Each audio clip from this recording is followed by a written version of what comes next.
앞 강의에서는 마태복음과 누가복음에 나오는 잔치에 비유해서 원래 잔치에 초대받았던 사람들은 누구이고 궁극적으로 잔치에 참여한 사람들은 누구이냐 하는 질문에 답해 보았습니다. 그런데 마태복음과 누가복음은 각각 그 핵심 스토리 라인에 한 가지 내용을 더해 놓았어요. 형식적으로 보자면 사족이라고도 할 수 있겠습니다만 내용상으로 보자면 마태복음과 누가복음의 핵심 주제에 해당하는 그런 내용들이 한 가지씩 더해져 있는 것을 볼 수가 있습니다. 이 시간에는 그 점을 살펴보도록 하겠습니다.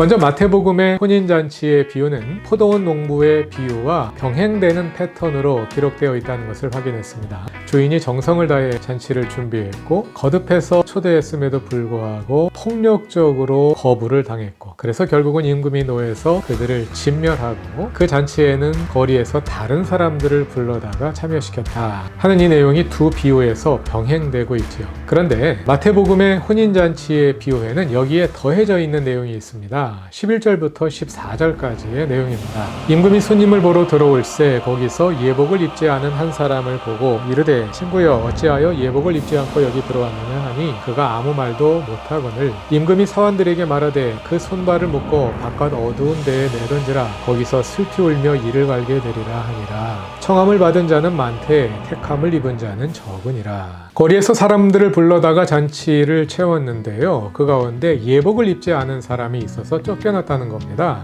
이 예복은 무엇을 가리키는 걸까요? 전통적으로 교회에서 이 예복이란 믿음이다 이렇게 가르쳐 왔습니다. 마태복음을 이신칭의의 복음을 기초로 해서 읽어왔기 때문인데요. 우리의 구원을 결정하는 것은 오직 믿음이니까 당연히 이 사람이 예복이 없음으로 잔치에서 쫓겨났다면 그것은 믿음이 없음으로 쫓겨났음을 의미한다 이렇게 해석한 거죠. 이신칭의의 복음의 테두리 내에서 볼 때는 그것이 논리적으로 맞습니다. 그러나 마태복음 전체의 내용을 보면 그것과는 다른 어떤 의미를 담고 있는 것을 볼 수가 있습니다. 신약 성경의 다른 책들에서 예복은 성도의 행위를 가리키는 비유로 사용됩니다. 다 같이 요한계시록 19장 8절을 찾아서 읽어보시지요. 그에게 빛나고 깨끗한 세마포 옷을 입도록 허락하셨으니 이 세마포 옷은 성도들의 옳은 행실이로다 하더라. 세마포 옷은 성도들의 옳은 행실입니다. 로마서 13장 11절부터 14절도 찾아서 읽어보겠습니다. 또한 너희가 이 시기를 알거니와 자다가 깰 때가 벌써 되었으니 이는 이제 우리의 구원이 처음 믿을 때보다 가까웠음이라. 밤이 깊고 낮이 가까웠으니 그러므로 우리가 어둠의 일을 벗고 빛의 갑옷을 입자. 빛의 갑옷이 뭘까요? 뒤에 나오는 병행된 내용에서 빛의 갑옷을 입는다는 말이 무슨 뜻인지 알 수 있습니다. 낮에와 같이 단정히 행하고 방탕하거나 술 취하지 말며 음란하거나 호색하지 말며 다투거나 시기하지 말고 오직 주 예수 그리스도로 옷 입자. 그러니까 주 예수 그리스도로 옷을 입는다, 빛의 갑옷을 입는다, 이 말은 성도답게 산다 하는 뜻이죠. 여기에서도 빛의 갑옷 그리고 주 예수 그리스도로 옷 입는 것, 이것은 그리스도인다운 행실, 성도의 행실을 가리키는 비유로 사용되고 있는 것을 알 수가 있죠. 마태복음에서도 옷은 그런 뜻으로 사용된 겁니다. 마태복음이 행위를 강조하는 것은 여러 본문에서 자주 확인할 수 있습니다. 예수님의 첫 설교에 해당하는 산상수훈을 살펴보시죠. 마태복음 5장과 6장과 7장에서 설교를 하신 다음에 7장에서 마무리를 하시는데요. 21절을 찾아보겠습니다. 나더러 주여 주여 하는 자마다 다 천국에 들어갈 것이 아니요 다만 하늘에 계신 내 아버지의 뜻대로 행하는 자라야 들어가리라. 누가 천국에 들어갈 수 있다고요? 하나님의 뜻대로 행하는 자만이 천국에 들어갈 수 있답니다. 그 바로 앞에 나오는 15절부터 20절까지의 내용도 한번 살펴보지요. 거짓 선지자들을 삼가라. 거짓 선지자들, 오늘의 표현으로 말하자면 이단과 같은 존재들이라고 말할 수 있겠는데요. 누가 거짓 선지자, 누가 이단일까요? 많은 경우에 이단을 판가름하는 기준은 교리입니다. 신약 성경에도 교리를 중요시하고 또 교리를 가지고 이단을 판가름하기도 합니다. 그런데 산상수훈 이 본문에서는 좀 다릅니다. 거짓 선지자들을 삼가라. 양의 옷을 입고 너희에게 나오나 속에는 노략질하는 일이라. 그들의 열매로 그들을 알지니 가시나무에서 포도를 또는 엉겅퀴에서 무화과를 따겠느냐. 이와 같이 좋은 나무마다 아름다운 열매를 맺고 못된 나무가 나쁜 열매를 맺나니 좋은 나무가 나쁜 열매를 맺을 수 없고 못된 나무가 아름다운 열매를 맺을 수 없느니라. 아름다운 열매를 맺지 않는 나무마다 찍혀 불에 던져지느니라. 이러므로 그들의 열매로 그들을 알리라. 열매는 무엇을 가리키나요? 성도들의 행위, 성도들의 삶을 가리키는 비유이잖아요. 무엇을 보고 이단을 판가름할 수 있느냐? 단순히 교리의 문제가 아니라 삶을 보고 판가름할 수 있다는 거예요. 누가 정통이냐? 그리스도인답게 사는 사람이 정통이고 그리스도인답게 살지 않는 사람이 이단이라는 겁니다. 그러면서 나오는 중요한 비유가 나무와 열매의 비유이죠. 열매를 보아 나무를 알 수 있다. 자, 여기 나무가 한 그루 서 있는데 사과 열매가 열려 있어요. 그럼 무슨 나무입니까? 사과나무죠. 이 나무에는 배가 열려 있어요. 무슨 나무입니까? 배나무죠. 열매는 그 나무의 정체성을 보여주는 거거든요. 어떤 사람이 있어요. 그 사람이 그리스도인인지 아닌지 뭘 가지고 알 수 있다는 겁니까? 그 사람의 삶을 보면, 그 사람의 행위를 보면 알 수 있다는 거예요. 마태복음은 이렇게 행위를 강조합니다. 산상수훈의 맨 끝에는 반석 위에 지은 집과 모래 위에 지은 집을 대조하는 비유가 나옵니다. 산상수훈 전체를 요약하는 결론과 같은 역할을 하는 비유인데요. 한번 읽어보죠. 그러므로 누구든지 나의 이 말을 듣고 행하는 자는, 나의 이 말이 무엇일까요? 예수께서 산상수훈에서 지금까지 하셨던 말씀을 가리킵니다.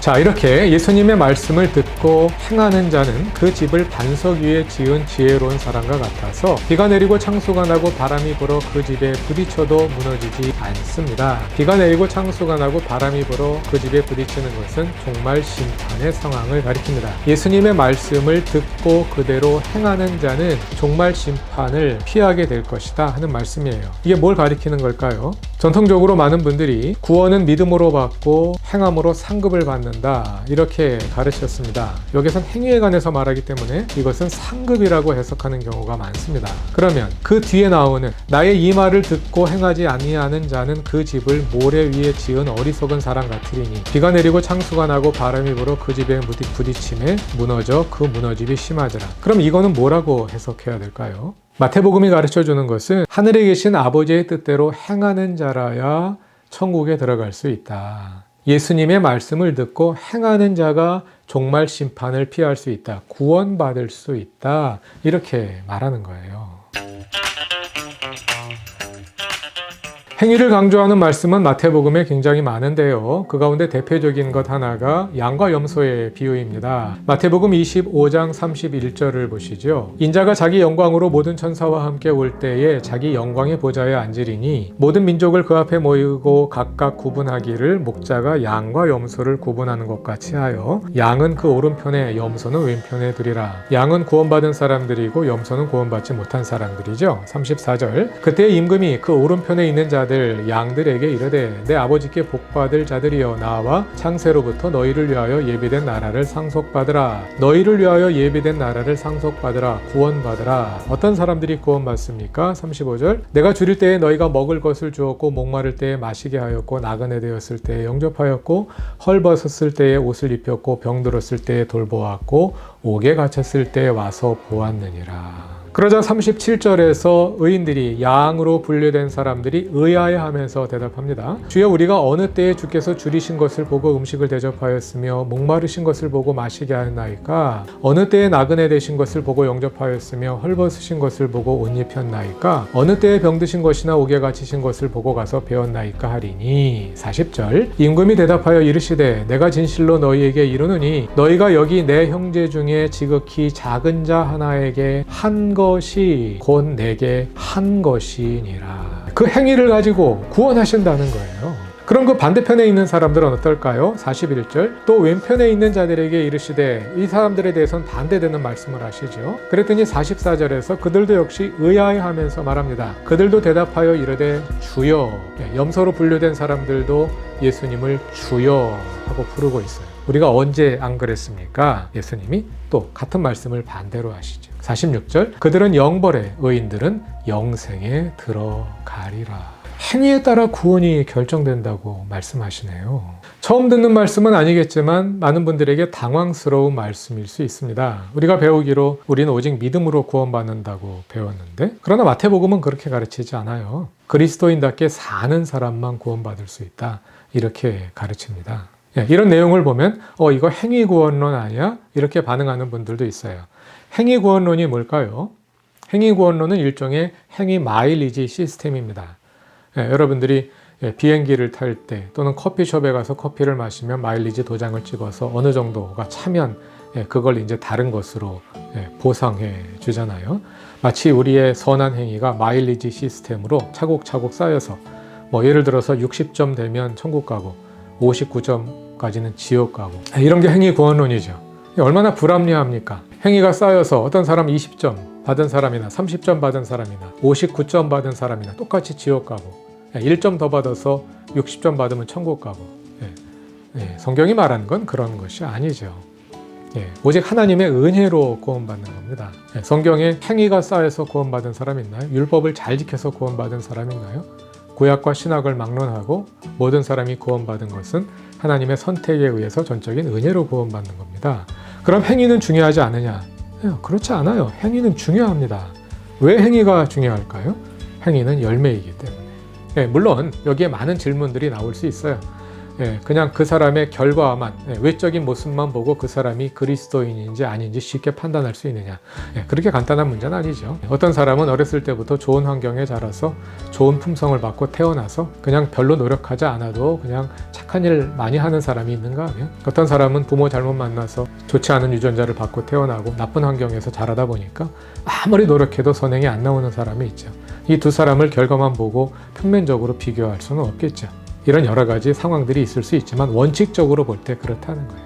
원칙적으로 볼 때 내가 그리스도인이라면 내 삶의 변화가 나타날 수밖에 없다는 겁니다. 그 삶의 변화가 없이 하나님을 믿는다고 말하지 마라. 이것이 마태복음의 메시지예요. 혼인잔치의 비유도 마찬가지입니다. 원래 초대받았던 사람들은 하나도 모지 못하고 길가에서 선인이나 악인이나 다 데려왔다는 말이죠. 교회에 모여있는 우리는 그런 존재라는 거예요. 하나님께서 다 데려온, 아무나 다 데려온 그런 존재라는 거예요. 그러면 교회 다닌다고 다 구원받느냐? 교회 다닌다고 다 구원받는 게 아니라는 겁니다. 그리스도인답게 사는 사람만 구원받을 수 있다. 이것이 마태복음, 그리고 혼인잔치의 비유가 전해주고자 하는 메시지입니다. 청함을 받은 사람은 많으나 택함을 받은 사람은 적다. 그것이 혼인잔치의 비유의 결론적인 메시지입니다. 누가복음의 잔치의 비유에도 이와 비슷하게 더해진 내용이 있습니다. 21절을 읽어봅시다. 종이 돌아와 주인에게 고하니 이에 집주인이 노하여 가서 가난한 사람들, 장애인들 다 불러와라. 22절 종이 주인에게 이르되 명하신 대로 하였으되 아직도 자리가 있나이다. 23절 주인이 종에게 이르되 길과 산울타리가로 나가서 사람들을 강건하여 데려다가 내 집을 채우라. 여기에서 데려다가로 번역된 말은 들어오게 한다, 이런 뜻입니다. 길과 산울타리가로 나가서 헬라어로 엑세르코마이라는 단어가 쓰이고요. 데려다가 여기는 에이세르코마이, 나간다, 들어온다, 이런 동사가 대조돼서 사용되고 있어요. 밖에 있는 사람을 데려온다는 거죠. 이것은 이방인을 가리키는 비유인 것으로 이해가 됩니다. 누가복음은 가난한 사람들의 복음이면서 동시에 이방인을 위한 복음이기도 하거든요. 그 특성이 이 누가복음의 잔치의 비유에 함께 담겨 있는 것이라고 볼 수 있겠어요. 이방인의 복음으로서의 누가복음의 성격에 대해서는 계속해서 누가복음을 공부하면서 더 자세하게 살펴보도록 하겠습니다.